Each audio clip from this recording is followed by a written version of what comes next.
다시 만나서 반갑습니다. 지금 우리가 이스라엘 성지 순례만도 오늘로 4번 하고 아마 다음 한 번 더 해야 될 것 같은데, 이렇게 보시면은 한 달을 성지 순례한 분량을 여러분들이 이제 커버할 수가 있습니다. 오늘은 우리 해안평야 셰펠라 지역 중앙산악지대, 그리고 성막 이동 장소 블레셋 5도시, 그리고 이제 부에셰바, 헤브론, 쉐겜, 베델, 벳산, 갈멜 이런 쪽으로 오늘 성지 순례를 안내하도록 하겠습니다. 우리가 갔던 갈릴리 호수 디베랴 바다를 이렇게 아침에 찍은 사진 보시고, 이제 폭풍이 동반할 때에 이때 참 이 호수를 보시기 바랍니다. 이 저녁에 해가 떨어지고 저녁이 되면 항상 동풍과 서풍이 같이 이렇게 불어옵니다. 그러니까 따뜻한 바람과 차가운 바람이 같이 이제 동시에 있을 때에 작은 북풍 아니면 때로는 큰 북풍이 일어나는 그런 현상이 생깁니다. 그래서 주로 이제 밤에 그런 북풍이 많이 일어나는데, 얼마나 이렇게 대조적입니까? 이런 호수, 갈릴리 호수를 보시면서 우리 거기 이제 베세다라는 뜻은 어부의 집이라는 뜻으로, 이 베세다의 고을이 베드로와 안드레 그리고 빌립의 고향이 바로 여기 베세다입니다. 이거는 이제 갈릴리의 정북쪽에 있는 곳이 가버나움인데, 거기서 조금 동편으로 이제 가시면은 골란고원 이제 밑에 있는 작은 어촌 마을이 있어요. 여기가 바로 베세다입니다. 여기서 우리 주님께서 오병이어의 기적을 행하신 곳이고, 이것이 이제 1830년에 성경학자인 에드워드 로빈슨에 의해서 발견이 돼서 1987년에 네브라스카 대학의 팀에서 발굴이 되었습니다. 베세다. 그래서 이곳이 이제 여기까지 성경에 관한 몇 가지 있는 것이 200에이커가 되는, 20에이커가 되는 넓은 범위의 이 베세다는 상부 요단강 동쪽에 위치해 있으며 흘몬산에서 흘러내리는 눈 녹은 이런 물이 골란고원의 현무암 토양을 운반해서 갈릴리 호수 북쪽에 삼각지대가 형성이 되는데, 거기 위치한 곳입니다. 우리 압살롬이 자기 어머니가 이 베세다 출신이에요. 그래서 그가 형을 암논을 이렇게 살해하고 나서 이곳에 와서 3년 반이나 기다리고 이제 지냈던 것이 바로 이곳이기도 합니다. 그래서 우리 사무엘하 13장 38절에 보니까 이곳에 간 지 3년이라 그렇게 나옵니다. 거기 동쪽으로 이제 가면은 오늘날 요르단이죠. 디셉 마을이 있습니다. 엘리야의 고향이었죠. 오늘날 요르단. 이것이 이제 오른쪽에 있는 사진이고, 왼쪽에 있는 것은 그리시네가입니다. 엘리야가 그가 이제 가뭄이 시작됐을 때에 머물렀던 곳인데, 여기에 하나님께서는 까마귀를 통해서 물과 빵을 이렇게 공급했던 이 장소가 그리시네가입니다. 지금 왼편에 있는 이 내용인데, 요게 요즘은 거의 물이 없습니다. 마른 시내로 돼 있는데 우기철 되면은 그도 이 냇물이 지금도 흐르고 있습니다. 그리시네가.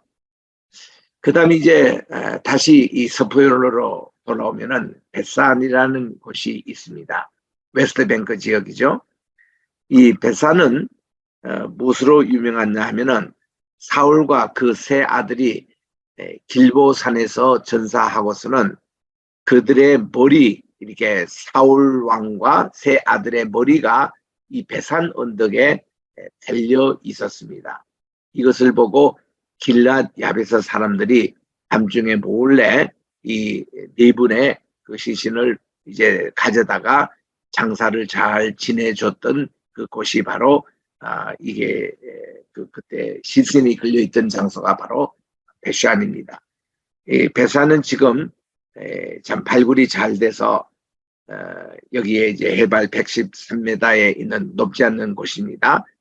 이 발굴 여기에도 제가 참여한 적이 있습니다. 길보아 산들아 너희 위에 우로가 내리지 아니하며 재물 낼 밭도 없을지어다. 거기서 두 용사의 방패가 버림바 됨이라 했대. 이때 두 용사라는 것은 한 분은 사울 왕이고 한 분은 요나단이에요. 그리고 요나단의 동생 둘이 더 있었죠. 그래서 이렇게 다윗이 애가를 불렀던 곳입니다. 이 벳산이라는 뜻은 뭔가 벳은 집이라는 뜻이고 션이라는 것은 바벨론의 신 샨 안신의 이 집이라는 뜻이랍니다. 이 벳산은 이 요단 골짜기와 하루 골짜기, 하루샘이 있죠. 그 골짜기에 만나는 지점에 있고요. 시리아에서 아프리카까지 이어지는 대협곡 있죠. 그레이트 리프트 밸리의 그 한 부분입니다. 그래서 여기에 벳산이 위치한 것을 우리들이 볼 수가 있습니다. 그 다음은 이제 우리 예수님께서 침례를 받으신 곳이 두 곳으로 이렇게 나옵니다만은 이 갈릴리의 그 호수에서 요르단강이 내려오는 바로 그것이 오른쪽에 있는 바로 이 침례터입니다. 지금도 많은 사람들이 침례복을 입고 예수 침례를 받고 성지순례객들이 즐겨 침례 받는 곳이 이곳입니다. 그리고 왼쪽에 있는 약간 또랑물처럼 생긴 이것은 사류예요. 여기서 조금만 더 내려가면 여매가 있습니다. 그러니까 여기서는 건너편에는 여리고가 있어요. 그리고 지금 이 지역은 이 베세다 베단이라고 그렇게 얘기합니다.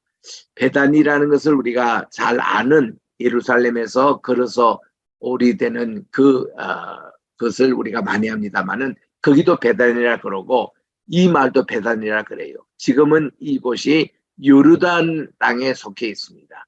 그러니까 여기에서 조금만 올라가면은 이 요르단 같은 강인데 여기 국경 지역 때문에 절반은 이스라엘, 절반은 요르단 이렇게 이제 속해 있는 그 땅인데 지금 요 사진에 나오는 요 지역은 온전히 여기가 그 요르단 지역에서 찍은 거예요.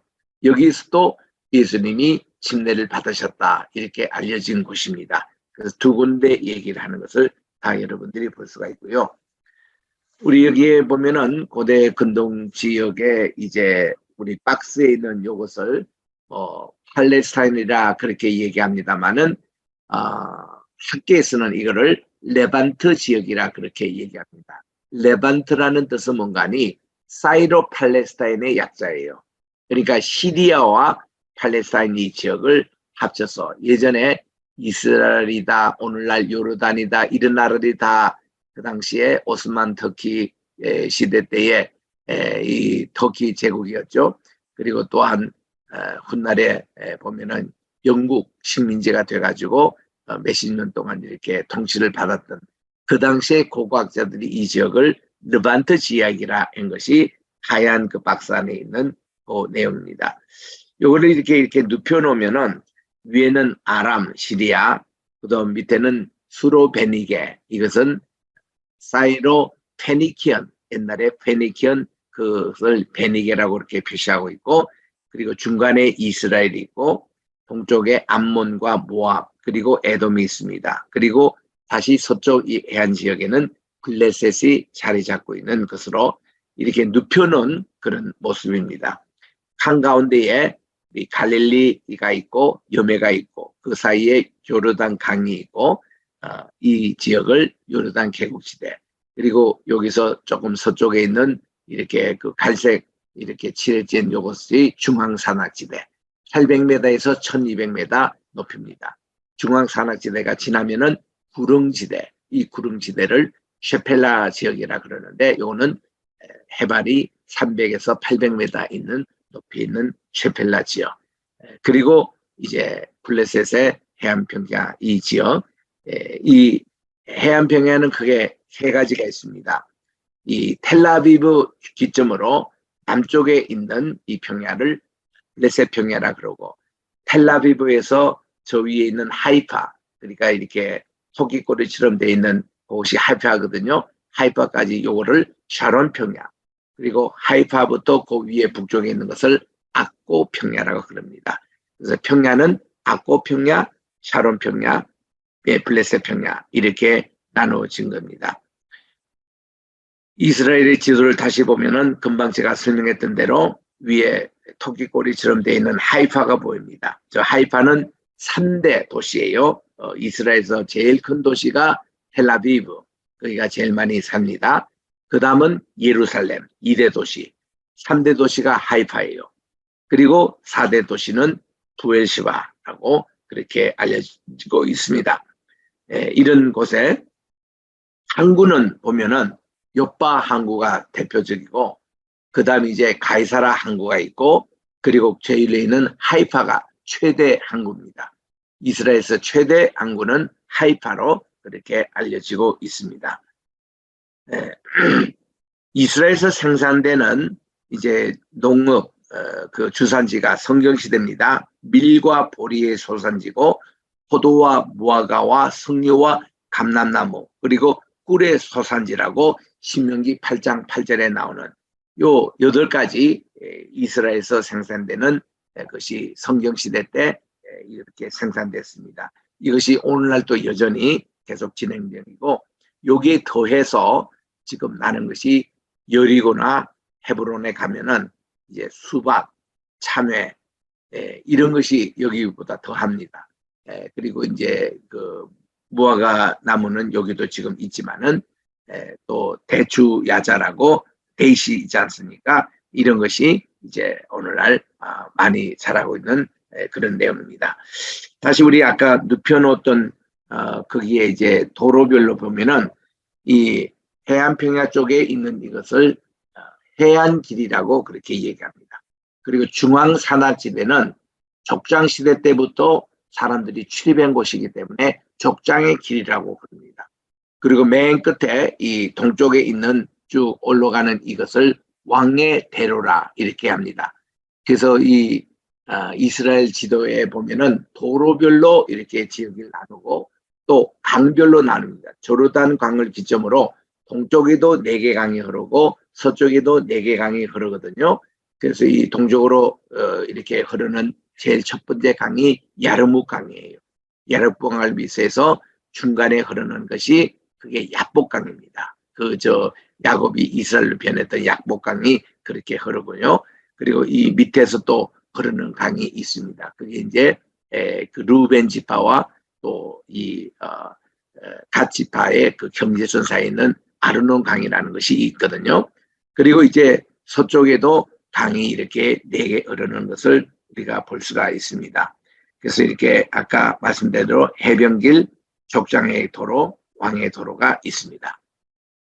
하나님의 언약궤가 어떻게 이동했느냐, 요거 하나님께 이동, 요기에 따라서도 우리가 성지순례를 합니다. 하나님의 성막이 몇 번 이동했냐면은 예루살렘 안착할 때까지 41번 이동합니다. 41번. 38번이 광야 생활에서 이동했고, 그 다음 39, 40, 41번 이때는 예루살렘 경지에서 이스라엘 적과 땅이 적과 꿀이 흐르는 이 약속의 땅에서 이동됐는데, 하나님의 성막이 이동될 때는 구름 기둥이 막 흔들립니다. 그러면은 이스라엘 백성들이 고앗 자손은 성소의 가장 중요한 것을 챙겨서 이렇게 어깨에 메고 진행을 하고, 그다음 그 게르솜 자손과 무라리 족속들이 성막에 있는 모든 부대 시설을 다 이렇게 어깨에 메고 이렇게 참 이동했던 이것이 성막의 이동입니다. 그러면 성막이 모세와 아론이 앞장서고 성막이 이동을 쭉 할 때에 어떤 12지파가 거기에 동쪽 지파, 서쪽 지파, 남쪽 지파, 북쪽 지파 3지파씩 다 그 뒤를 따라서 행렬을 쭉 합니다. 그 행렬의 길이가 굉장히 길었습니다. 그래서 이 성막을 이제 이동한 거 보면은 이제 그들이 가나안 땅에 들어왔을 때는 길갈이라는 곳에 맨 처음에 이제 멈췄고, 길갈에서 성막이 실로로 갑니다. 실로에서 오랫동안 머물렀죠. 그리고 여기서는 아벡으로 이 성막이 뺏겨서 이렇게 이제 이동을 했어요. 그래서 이 아벡이 그 옆이 바로 그 유명했던 하나님의 도움의 돌이라는 에베네셀이라는 바로 그것이 아벡 그 전투에서 뺏겼습니다. 그래가지고는 이것이 이제 아스도스로 해서 무슨 뭐 에글론 또 가드 또 가사 또 아시클론 5개의 블레셋 방백에 다 이렇게 돌아서 마지막은 여기 온 것이 이 베세메스로 다시 이제 돌아와서 베세메스에 옮긴 것을 기럇 여람에서 한 70년을 보관하고 있다가 이제 다윗 왕이 이것을 이제 옮기는 과정에서 하나님의 언약궤는 반드시 어깨에 고아자손이 매야 되는데 그들이 이제 수레에 태우고 다곤 신전처럼 움직이다가 이게 이제 회가 막 넘어지려고 할 때 우사가 손대는 바람에 그 기럇 여아림의 유명한 제사장의 아들이었거든요. 제대로 이게 성막 이동하는 그것이 전수가 되지가 않았습니다. 그래서 우사가 그대로 죽고 그래서 사람들이 힘들어할 때에 기럇 여아림에 있는 이것을 오벳 에돔 집에 3개월 보관했다가 거기서 복을 받으니까 다윗이 이번에는 정식으로 와작손이 어깨에 메고 하나님의 언약궤가 예루살렘을 이동된 것이 42번째 이동한 겁니다. 그래서 이 시내 산에서 첫 번 성막을 제조해서 거기서 1년 반 동안 하나님께 예배드리고 했던 그 성막이 예루살렘까지 이동할 때가 42번째 이동이 됐다는 것이죠. 그래서 40이라는 것이 바로 우리 마태복음 1장 예수님의 족보에 14대 14대 14대 3번을 더하면 42이 나오지 않습니까? 그리고 또 한때, 두때, 반때, 1 더하기 2 더하기 0.5 하면 3.5인데 이것을 달수로 따지면은 42개월입니다. 1년이 12개월이니까 12 더하기 12 더하기 12 더하기 36 더하기 6 하면은 42개월이 나오는 거예요. 그래서 이 3년 반이라는 것은 굉장히 의미 있는 숫자입니다. 우리 환란 기간에도 7년 대원하간에 전 3년 반, 후 3년 반 할 때 그 3년 반의 그 숫자 또 이게 엘리야 때에 비가 그칠 때 그게 3년 반 동안이었어요. 그게 이제 42개월 동안 그렇게 된 거고 예수님의 공생애가 3년 반이었습니다. 예수님 공생애 시작될 때가 그때가 창조절이었는데 그때 세례를 받으시고 침례를 받으시고 그리고 3년 이 6월절 지키시면서 3년 반 후에 6월절에 주님께서 십자가에 달리신 이것도 3년 반이었습니다. 그래서 이 3년 반 또 42개월 이거를 일수로 따지면 1260일 거기에 이제 한 달 더하면은 1290일 이게 이제 다니엘서에서 나오는 그런 종말의 그 숫자거든요. 이게 다 연관이 되는 것입니다. 하여튼 우리 성막이 42번째 예루살렘에 안착했다는 것입니다. 그때 성막에 오래 머물렀던 실로 장막터가 있습니다. 여기 가면은 그때 성막 중심으로 항상 모든 이스라엘 백성들이 거기에 이제 다 살았기 때문에 이것은 항상 센터가 되는 거예요. 그래서 성막이 있었던 장소도 지금 발굴이 되고 있는 것이 실로입니다. 여기서 이렇게 하나님의 언약궤를 하나님의 허락 없이 그냥 엘리 제사장이 허락했죠. 이것을 블레셋 전투에 참여했다가 여기서 이제 뺏깁니다.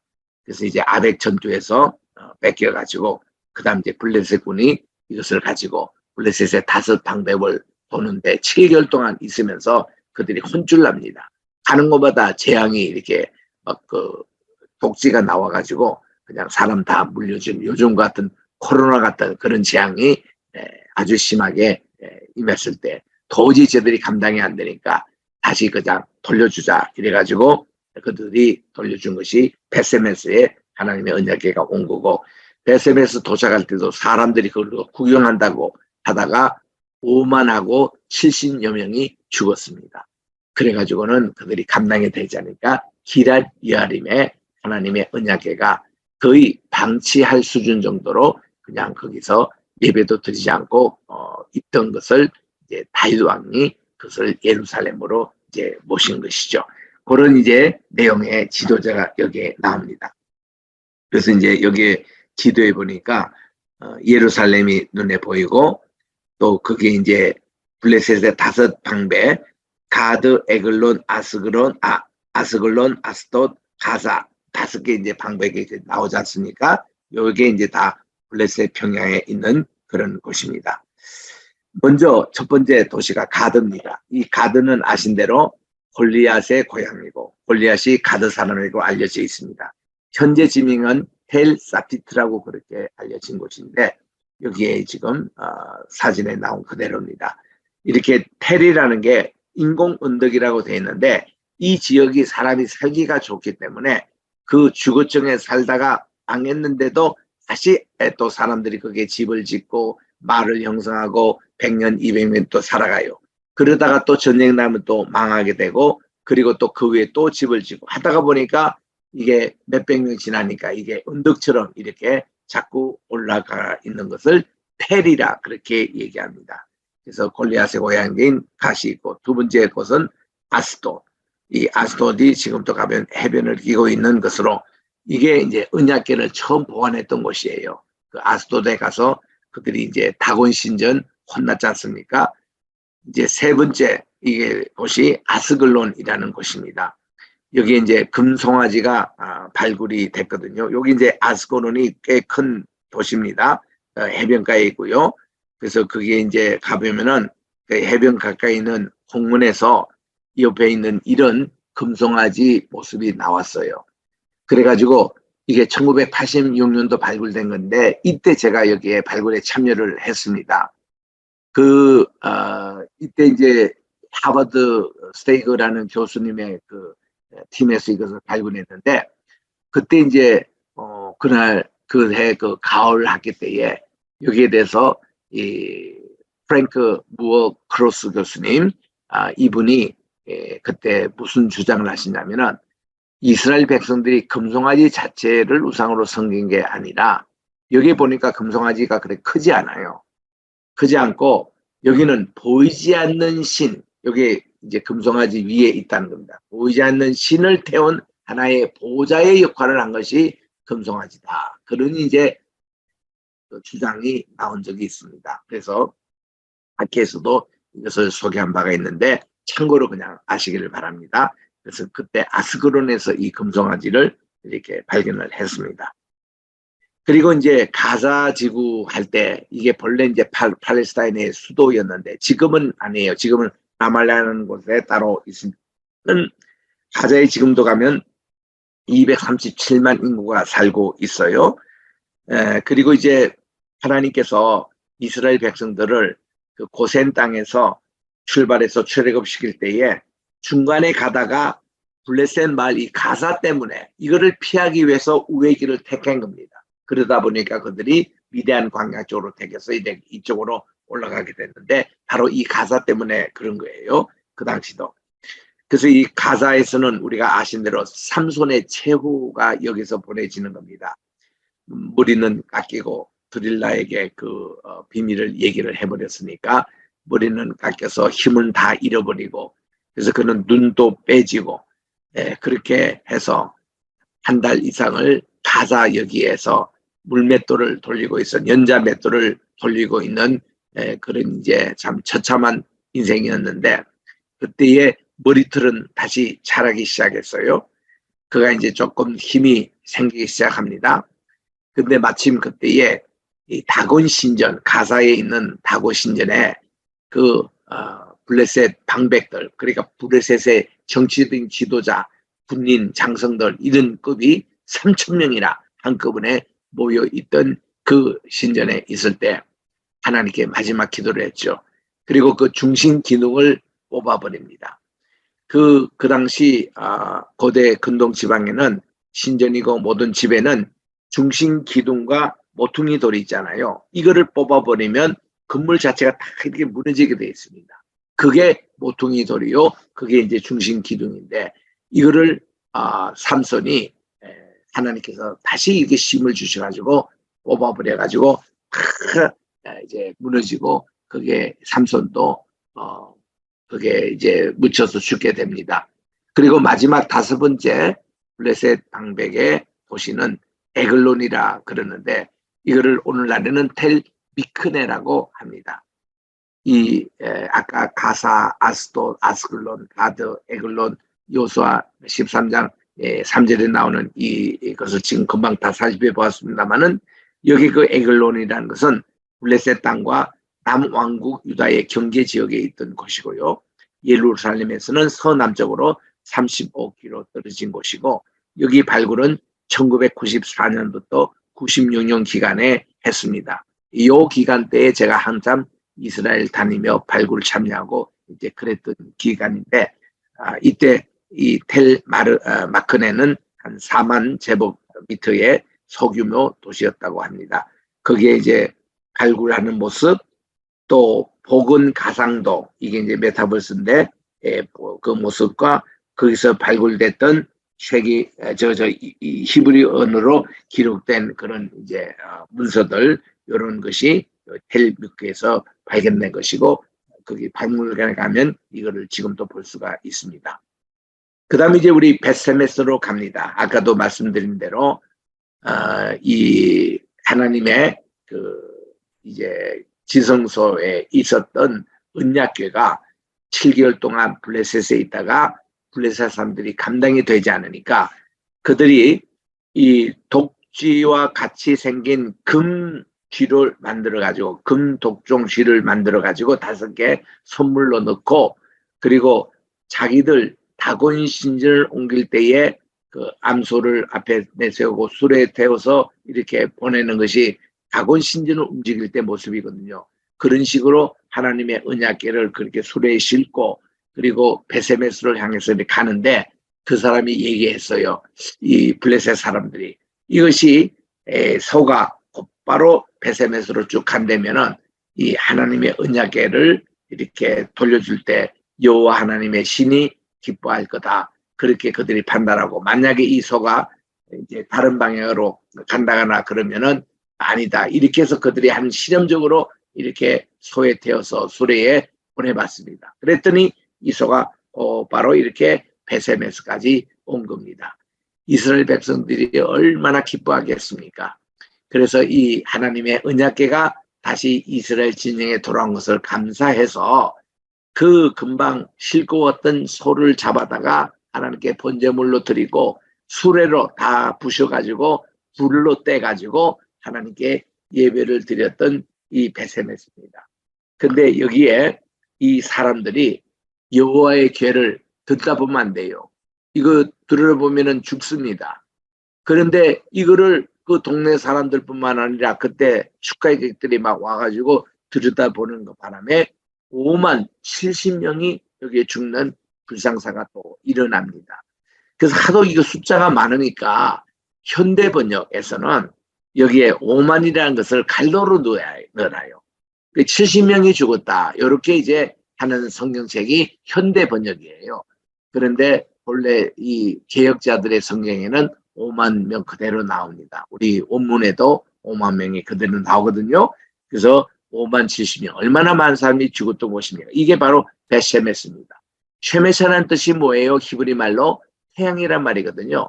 그러면 여기 곳에는 옛날에 가나안 우리 시절 때 가나안 신전인 벳세메스 즉 태양의 신전이 있었던 곳으로 알려지고 있는 것입니다.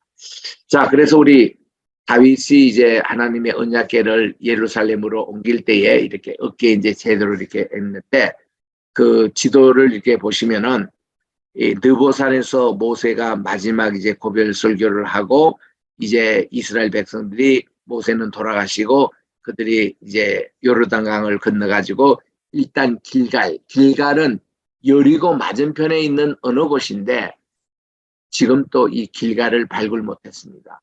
고고학자들이 이거 길갈을 찾기 위해서 길갈을 이렇게 뒤지면은 여기서 이스라엘 백성들이 40년 동안 할례를 받지 못했던 신세대들 여기서 할례를 받았거든요. 그리고 이 길갈에 보면은 요르단강을 마른 땅으로 건널 때 그들이 기념으로 족장들이 다 하나씩 돌을 메고 온 것을 길갈에 쌓아놓고 기념비를 쌓았는데 그것도 있을 것이고 한데 이 길갈이 오늘날 어디 있는지를 지금까지 찾고 있지를 못합니다. 그리고 이 길갈에서 하나님의 언약궤가 베델로 잠시 옮겨갔다가 베델을 거쳐서 실로에 이제 오랫동안 있을 때 그때 엘리 제사장이 돌보고 있었고 사무엘이 여기서 주생하고 여기서 하나님의 언약궤 돌보는 일을 시작했고 했던 곳이 실로지 않습니까? 그런데 이것이 또 잠시 빼앗겨가지고 에벤에셀 이쪽으로 전투에서 쳐서 그다음 이 블레셋의 5방배를 거쳐서 베세메스로 갔다가 기알 여기로 보관 70년 동안 있다가 오벳 에돔 집으로 가서 거기서 3개월 이렇게 또 잘 보관해서 이 집이 이렇게 참 은혜를 받는 걸 보고 다윗이 올려서 예루살렘에 있는 아리우나 타작마당, 그게 오늘날 구약시대는 모리아산이 되는 것이고 오늘날 지금 황금 사원이 있는 그런 솔로몬 성전이 훗날되는 바로 그 장소입니다.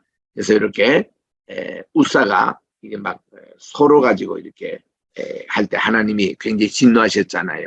이렇게 어깨를 메고 하나님의 언약궤를 옮겨야 되는데 이렇게 소외 수레했을 때 그때 우사가 즉사하는 것이 그림에 이렇게 나와 있습니다. 자, 다시 우리 이제 해안 평야의 제일 꼭대기에 있는 아코부터 우리 살펴보겠습니다. 저 앞에 보이는 바다가 지중해고요. 여기 아코가 바로 두로와 시돈 지방, 오늘날 레바논입니다. 바로 그 밑에 있는 쪽이 이제 아코라고 그럽니다. 사사기 1장 31절 12절에 나온 대로 아셀이 아코 거민과 시돈 거민과 알랍 이렇게 해서 여기 아코라는 말이 나오죠. 아코는 이 요수아에 의해서 갈멜산의 북쪽에 있는 아셀 지파가 분배받았던 어촌 말이었거든요. 아코라는 것은 해협이라는 뜻을 갖고 있었답니다. 그래서 이 가나안 시대부터 고대 항구로 사용됐던 것이 바로 이 아코였습니다. 초대 교회 시절에 이 교회도 있었다고 알려지고 있습니다. 사도행전 21장 7절에 보면 두로로부터, 아코에서 조금만 가면 두로입니다. 두로로부터 수로를 다 행하여 돌레마이아에 이르러 형제들에게 안부를 묻고 그들과 함께 하루 있다가 했는데 이 돌레마이어 이것이 아코라고 알려지고 있습니다. 또 사도행전 11장에 19장에도 보면은 19절에도 보면 스테반 집사님의 순교에 의해 사도들이 흩어져 복음을 베니게 구부로 안디오까지 전했다 그렇게 나오는데 여기에 나오는 베니게가 이 지역을 얘기한다고 알려지고 있습니다. 구부로는 사이프러스 섬이에요. 저 바나바의 고향. 자, 그게 이제 아코 바로 밑에 있는 이스라엘의 3대 도시. 이게 하이파라고 그렇게 얘기합니다. 인구가 27만 명이에요. 그렇게 뭐 이스라엘 전체가 인구가 얼마 되지 않습니다. 한 900만 있는데 그중에 한 600만이 유대인이고 300만이 팔레스타인 사람이거든요. 거기서 세 번째 큰 도시가 하이파인데 이 이스라엘의 최대의 항구 도시입니다. 그리고 도시와 그 주변에 이 정말 아름다운 항구 도시가 이렇게 있습니다. 여기 지금 그림에 있는 대로 정원 도시로 이렇게 꾸며지고 있는데 이스라엘의 최대 항구 도시인 하이파의 모습이에요. 정말 아름답습니다. 이 하이파는요, 바로 그 갈멜산지, 그 위에 있는 갈멜산에서 하이파가 이렇게 어느 부분이 보입니다. 맑은 날에 이런 그게 지중해 보이는 그 항구에 위치한 것이 이 하이파 도시거든요. 근데 여기는 우리 기독교인들로서 참 중요한 것이 여기가 이스라엘에서는 나사렛 동네 다음으로 기독교 인구가 많은 곳이 이곳입니다. 나사렛 동네는요, 기독교인이 50% 좀 넘어요. 최근입니다. 그리고 이 하이파가 한 기독교 인구가 40%가 돼요. 이 많은 사람들이 그 메시아닉 주들입니다. 그래서 여기는 이 노방전도도 실시하고 기독교가 비교적 자유롭습니다. 이게 이슬람보다도 기독교 활동이 더 어떤 것이 이게 하이파거든요.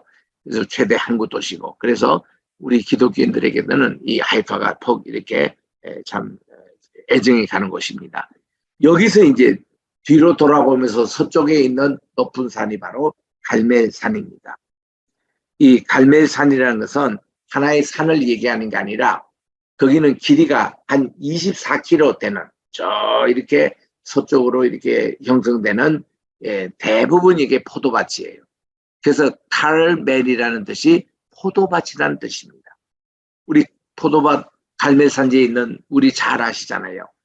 거기 보면 나발의 포도밭이 있고 나발의 아내가 누굽니까? 이게 이제 훗날 다윗의 아내가 됐던 참 그런 여인이었는데 이 나발의 포도밭이 바로 여기 갈멜산지입니다. 예. 여기 있던 곳으로 이 뜻이 하나님의 포도원이라는 뜻이고 아셀 지파의 경계 지역입니다. 높이가 546m 되니까 꽤 높습니다. 이렇게 우뚝선 여기에 이제 끝자락에 보면은 하이파 항구가 보여요. 이렇게 멀찍하게 보이는 곳인데 이것이 갈멜산입니다. 갈멜산에 올라가면 엘리야의 기념교회당이 있습니다. 이게 교회 겉의 모습이고 옥상에 올라가면은 이렇게 돼 있어요. 그래서 방향 표시를 보면은 여기서 보면은 사방이 다 보여요. 이 갈멜산이 높으니까 저기 다볼산도 보이고 저 밑에 길보아산도 보이고 이스라엘 골짜기도 보이고 머기토도 보이고 여기서 이제 다 종합적으로 이렇게 보이는 것입니다. 그래서 참 관망하면 좋고요. 그리고는 이제 거기에 보면은 엘리야가 여기서 이제 불로 하나님께 응답을 받고 그리고는 이제 정말 비를 주관하는 분이 하나님이심을 이렇게 지중에서 올라오는 손바닥만한 구름 오기 전에 이 엘리야가 바알 선지자 450명을 죽입니다. 죽이는데 그 갈멜 산지에서 조금만 내려오면 이 기손 시내가 있는데 여기까지 따라와가지고 그들을 주불했던 것인데 이 기손 여기 시내가 지금도 가본 물이 별로 없어요. 여기에 여기까지 이제 바알 선지자 이렇게 450명을 죽여서 큰 승리를 하게 됐는데 그게 안타까운 것이 여사제가 또 400명이 있었어요. 그게 이제 아세라 여선지자라 그러는데 그 사람들이 뭔가 다 여창들입니다. 남창들 여창들 있어가지고 바알 종교의 의식이 뭔가니 남녀가 이렇게 혼합 섹스를 하는 것이에요. 그거 바알 종교 흉내낸 게 통일교 아닙니까? 그런 것이 바로 이기 때문에 남창들은 그렇게 450명 기성수련회까지 다 죽였는데 여성들은 이 여창들은 죽이지 못했어요. 그러니까 여창들을 전체 주관하기 또 했던 이세벨이 기세가 등등해가지고 그 다음날 엘리야를 죽여버리겠다고 그렇게 이제 체포령이 내릴 때 엘리야가 이제 도망쳐서 갔던 그런 내용. 그래서 이때 엘리야가 이세벨과 맞서서 싸워야 됐었는데 그가 정말 도망갔다는 것이 참 이해가 되지 않습니다. 하나님께 큰 불의 역사도 오고 그다음 폭우가 쏟아지고 이런 역사가 일어났는데 그래서 그 현장이 바로 여기입니다. 여기 이제 교회 체프를 안에 들어가 보면은 엘리야의 기름동이 크지 않아요. 뭐 의자도 이렇게 보면은 한 30명 들어가면 꽉 찬 그런 곳이어서 한 4, 50명 가면 여기에 복도까지 다 차서 예배를 드리는 장소입니다. 여기에 보면 이제 엘리야가 하나님께 기도한 모습인데 머리를 자기 무릎 속에 끼워서 넣어가지고 기도했다는 거예요. 저는 뭐 아무래도 배가 좀 나와서 그런지 도대체 기계체조 하는 분 아니면 그게 힘들던데 또 그렇게 하는 분이 또 있어요. 가끔씩.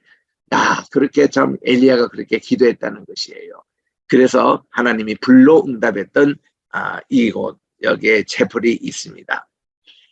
자, 이래서 우리가 지금 악고평나를 지금 우리가 살펴보고 있지 않습니까? 악골평나에서 이렇게 돌출된 이 부분이 갈멜 산지거든요. 거기에 하이파가 이제 맨 끝자락에 있고 거기서 이제 조금만 밑으로 내려가면은 무기토가 있습니다. 무기토 앞에 이스라엘 평야가 있어요. 그 건너편에 다볼산이 있습니다. 그리고 그 옆에 보면 길보아 산이 보일 거예요. 그리고 이제 밑으로 내려가면은 사마리아가 보이고 사마리아에 가면은 그 다음에 이제 에발산 그림신산을 거쳐가지고 밑으로 가보면은 이제 실로도 나오고 베델아이 이렇게 나오면서 쭉 예루살렘으로 연결되는 중앙산하 시대가 있습니다. 이런 지도를 참고해 보시는데 여기에 다시 도로가 나옵니다. 해변 길이 나오고 중앙에 족장의 도로가 나오고 왕의 대로가 있습니다. 자, 그래서 이런 모습들을 보면서 중앙 산악지대에서 좀 내려오면은 핫솔이 있어요. 정말 우리 이번에도 성지순례 여기 꼭 가보고 싶었는데 여기 갔다 오면은 갈릴리 일정이 여러분 너무 짧아가지고 이번에 뭐그 4박 5일밖에 이스라엘 못 있었으니까 그래서 이 하수를 우리가 못 갔습니다. 여기는요 갈릴리 호수에서 정북쪽으로 20km 가면 있는 곳이에요. 이게 가는 곳이 저 가이사라 빌립보로 가는 길목에 있는데 이 하설은 꼭 아셔야 됩니다. 이거를 현지 발음 그대로 읽으면 핫소르라고 읽어요. 이런 이 핫솔 이것이 바로 갈릴리 지방, 갈릴리는 것은 북부 갈릴리, 남부 갈릴리 지역을 나누는데 상부, 하부 갈릴리 지역으로 나눕니다. 이 통틀어서 최고의 도읍이 핫솔입니다.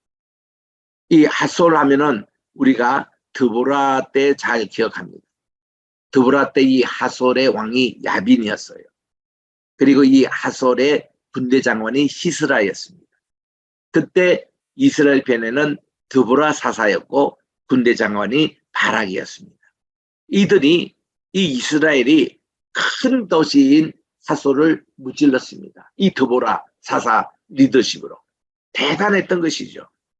이게 그 터입니다. 이게 저 핫솔 얼마나 이게 큰지 여기는요 아까도 말씀드린 대로 상부 핫솔, 하부 핫솔이 있어요. 북, 남 핫솔이 있어요. 이 넓은 그진데 얼마나 넓냐면은 여리고성의 25배입니다.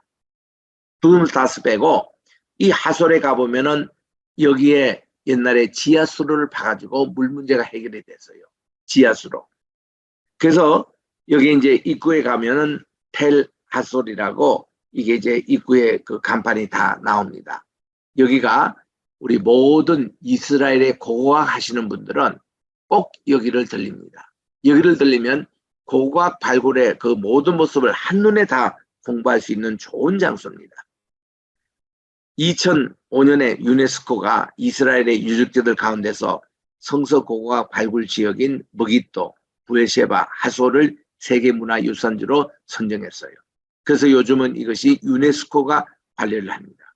하솔은 북부 갈릴리 지역의 유적지 중에 가장 큰 곳으로 높이가 40m의 높이 그리고 0.1제곱킬로미터의 면적의 상부 도시가 있고 0.8제곱킬로미터의 하부 도시가 있습니다.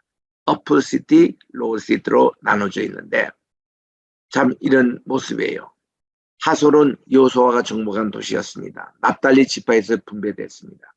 사사시대에는 가나안 왕 야빈이 다스렸는데 이때에 우리 여사사인 드보라가 이 지역을 이제 그가 정복을 했습니다.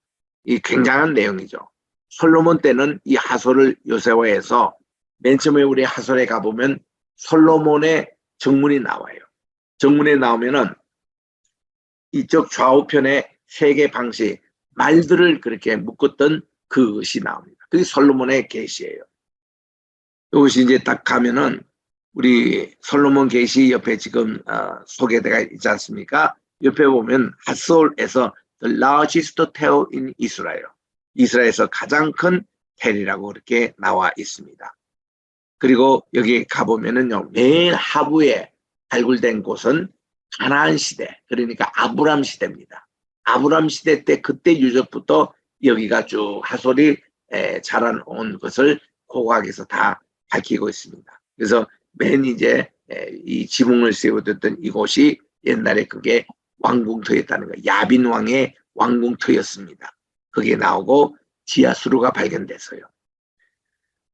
그래서 여기 보면은 올리브 프레스, 올리브 짜는 연자 맷돌도 보이는데 이것이 아람어로 말하면 겟세마네라고 그러잖아요. 겟세마네, 갓 이것은 뭔가니 짜는 틀이라는 것이거든요. 올리브를 짜는 틀입니다. 이게 이 상상도로 이제 이렇게 그려놨고 그리고 신전 기둥 이렇게 나오고 있고 여기에 가보면 쥐엄 열매 나무가 자라고 있습니다. 쥐엄 열매를 가까이 보시면 이렇고요. 손에 드시면 이것입니다. 이것이 까먹으면요. 꼭 그 완두콩처럼 그렇게 생겨 있어요. 근데 이거를 앞에 콩을 이렇게 씹어보면 얼마나 단지 몰라요. 그래서 당분을 이렇게 해결하는데 세례 요한이 그가 약대 트로스를 입고 또 이제 그가 이 석청을 먹었더라 이랬는데, 석청이 바위에 나선 꿀이라고 보이는 건 안 되고, 이 시험 열매가 떨어져 가지고 그렇게 꿀이 되는 것을 석청이라 그렇게 얘기합니다. 이게 시험 열매와 관계되는.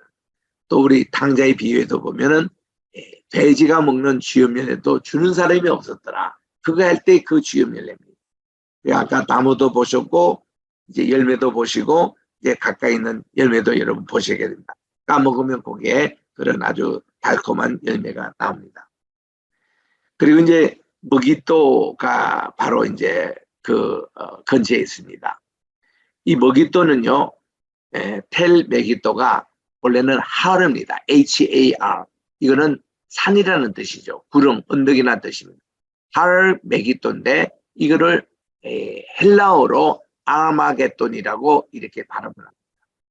그래서 우리 계시록 16장 16절에 새 영이 히브리어로 아마겟돈이라고 하는 곳으로 왕들을 모으더라 해서 아마겟돈이라는 말이 이렇게 나오는 것입니다. 여기가 이제 워낙 전쟁하기가 좋아요. 이 메기또 언덕에서 보면은 이스라엘 평원이 쫙 펼쳐져 있는데 최소한 10만 명 정도 군사가 아군과 적군이 싸울 수 있는 넓은 이렇게 평야가 형성되어 있습니다. 그래서 여기서 많은 전쟁이 있었죠. 북방에서 내려오는 군대와 남방에서 올라오는 군대. 남방은 주로 뭡니까? 이집트 군대 아닙니까? 이게 바로 그걸 앞세우고, 그리고 북방에서는 어디예요? 바벨론도 있었고 아시라도 있었고, 이런 군대가 싸움하기가 제일 좋은 곳이 바로 이 장소입니다. 그래서 여기서 많은 전쟁이 일어났는데 그중에 대표적인 전쟁으로 요시야 왕이 그 저 남쪽에서 올라왔던 그 바로 왕을 대적해서 싸우다가 전사를 하고 말았어요. 요시야 왕이 이 전쟁에 참여할 이유가 하나도 없었습니다. 그 당시에는 세계 대전들이 주로 있었던 장소였는데, 그래서 요시야 왕이 609년도에 전사할 때에 바로 여기 머기또 전투에서 그렇게 전사했거든요. 또 이제 그 블레셋과 이스라엘 군대가 아주 마지막 부닥칠 때에 하나님께서 사울과 그의 세 아들을 이 머기또 전투에 전사해서, 그게 이제 요 머기또에서 그 다음 산이 길보아 산이거든요. 길보아 산에서 전사를 한 겁니다. 그리고서는 아까 봤던 해산에 그들의 이제 시신이 이렇게 나무에 매달려 있는 것을 함중에 길랄 야베서 사람들이 와가지고 그거를 다 내려다가 자기들 장사를 잘 지내서 훗날 다윗 왕에게 포상까지 받았습니다. 그 길랄 야베서 사람들이. 그래서 이런 장소 머기또인데, 이 머기또 여기도 아주 대표적인 고고학 발굴지대입니다. 그래서 이제 고고학을 연구하는 분은 여기 와서 꼭 이렇게 발굴 그 모습을 다 보는데, 여기도 제일 밑층에 보면은 아브람 시대, 가나안 시대 때의 유적이 이렇게 발견이 되는 곳이에요. 그래서 이것이 텔이 이제 점점 높아져서 이 꼭대기 있는 것은 머기또가 이제 발전이 스탑됐을 때 그때 모습인데, 요시야 왕이 전사인 곳이고, 여기 이제 보면은 그 열왕기상 9장 17절에 이 말씀이 중요합니다. 솔로몬 왕이 영국을 일으킨 까닭은 여호와의 전과 자기 군과 밀로와 예루살렘과 하고 그다음 세 개의 성이 나와요. 하솔, 머기또, 게셀을 건축하려 함이라. 이래서 이 야딘이라는 이가엘 야딘, 이분은 이스라엘 고고학자의 아버지입니다. 이분이 발굴한 것이 크다 다 유명한 겁니다. 저 밑에 마사다부터 시작해서 사마리아, 여리고, 또 저기 예루살렘에서도 그게 이제 오늘날 통곡의 벽 그 발굴했던 거, 이게 다 또 헤로디움이라는 곳을 발굴하고, 또 시폴이라고 저 갈릴리 그 북쪽에 있던 그걸 전부 다 야딘이 이렇게 그 했는데, 이분이 열왕기상 9장 15절 말씀에 착안해 가지고 머기또 보니까 지하수로가 발견됐다 이거예요. 그래서 그가 하솔을 뒤져봤는데 하솔에도 지하수로가 똑같은 구조로 발견이 되고, 그래서 그가 게셀을 또 발견했습니다. 게셀은 뭐예요? 이것이 옛날 도피성 가운데 하나였거든요. 그 게셀을 이렇게 파니까 거기도 지하수로가 나온 거예요. 그 성경에 있는 말씀이 이렇게 정확합니다. 그래서 이걸로 참 유명한 그런 곳이기도 하는데, 이게 머깃도에 있는 곳. 그 다음 이제 머깃도에서 동쪽으로 이렇게 쭉 있는 것을 이스라엘 평야라 그럽니다. 한국말이 이스라엘도 나오고 이스라엘도 나와서 이것이 비슷한데英文은 완전히 틀려요. 지스라엘이랬잖아요. 그죠? 지스라엘. 근데 이거를 한국말로 붙일 때는 이스라엘 이렇게 해가지고 꼭 이제 예전에 우리가 이스라엘 골짜기 할 때 이스라엘로 이렇게 쓰면은 내 조교가 꼭 이스라엘로 이렇게 바꿔요. 항상. 그 잘못 표현하는 거 아니고 이스라엘 그대로라고 성경에 나온 대로. 이 뜻이 뭔가니 하나님이 뿌리시다 그런 뜻인데 호세아가 고멜과 결혼해가지고 낳은 첫 아들 이름이 이스라엘이라고 이름을 지었잖아요. 하나님이 씨를 뿌리다 이런 뜻입니다.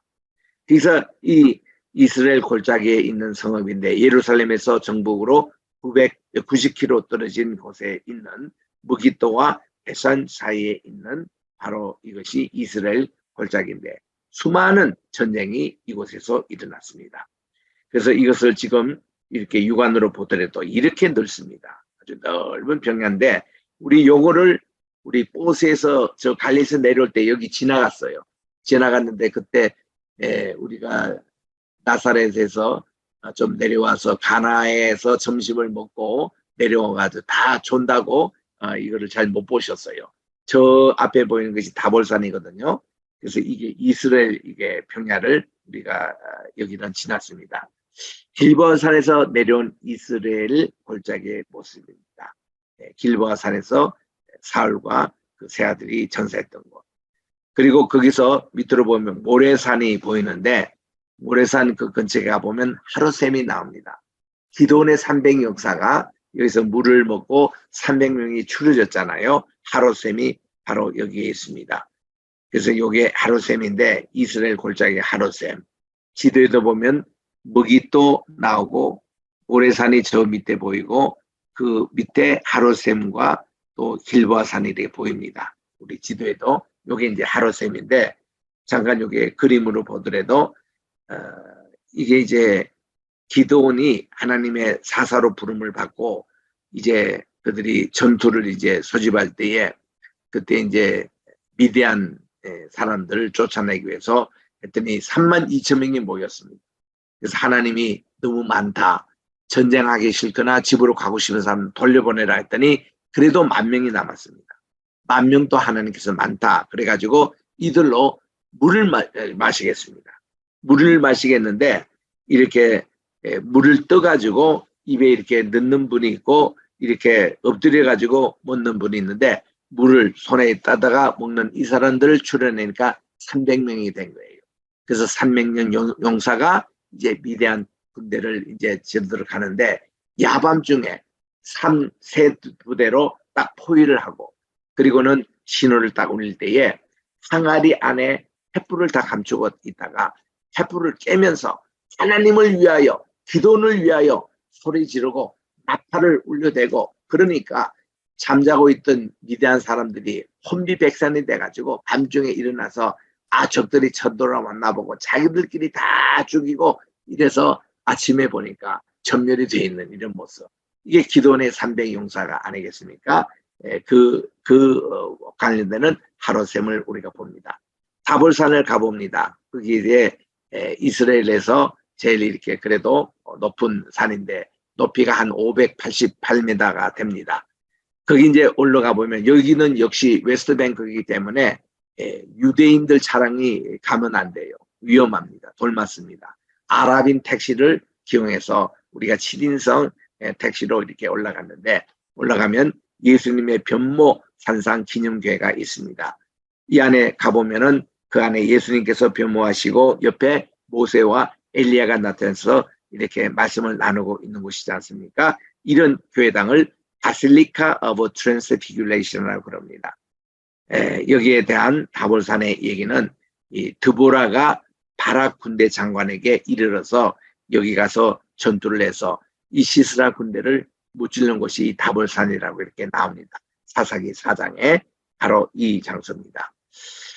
그래서 우리가 지금 살펴보고 있는 것이 저 위에 바다라는 것이 지중해를 말하고 해안평야라는 것이 아까 얘기한 대로 블레셋, 또 사른평야, 아고평야 세 가지고 셰펠레 지역이라는 게 중앙 산악지대와 해양평야 사이에 있는 300에서 800m 하는 그것을 구릉지대 혹은 그 원어로 그대로 이야기하면 셰펠라 지역이라고 그러거든요.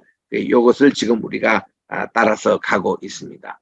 비가 이제 주로 오면은 중앙 산악지대와 셰펠라 지역에 주로 비가 내렸다고 그럽니다. 그래서 많은 비가 이렇게 내려서 농사를 하고 있습니다. 거기서 밑으로 내려오면 기본이 있어요. 여기서 솔로몬이 1,000번제를 하나님께 드렸던 곳이거든요. 여기서 이제 저 밑으로 바라보면은 아얄론 골짜기가 있습니다. 이 아얄론 골짜기가 지금 사진에 나오는 이건데 이 두 군데 다 찍은 거예요. 이게 아얄론 끝인데 이게 요사스 10장에 나오는 저 유명한 태양과 달이 멈춘 그 지역입니다. 그래서 멈추는 그 사이에 요사 장군이 그 지역에 있는 모든 블레셋 군대를 이렇게 무찔렀던 장소, 해야, 달아, 기본 위에 멈추라 하는 그 장소입니다. 여기가. 그래서 이 붓이 이게 떨어지지 않고 서산도로 내지 않고 어느 정도 머물렀을 때 나머지 있는 모든 잔당들을 이렇게 무찔렀던. 그래서 이제 블레셋의 5 도읍이 나오는데 이 블레셋 평야에 있는 이것인데요. 이거는 다음 시간에 계속하겠습니다. 분량이 많아가지고 오늘 다 못합니다. 여러분들이 혹시 질문이 있거나 이러면은 질문해 주시기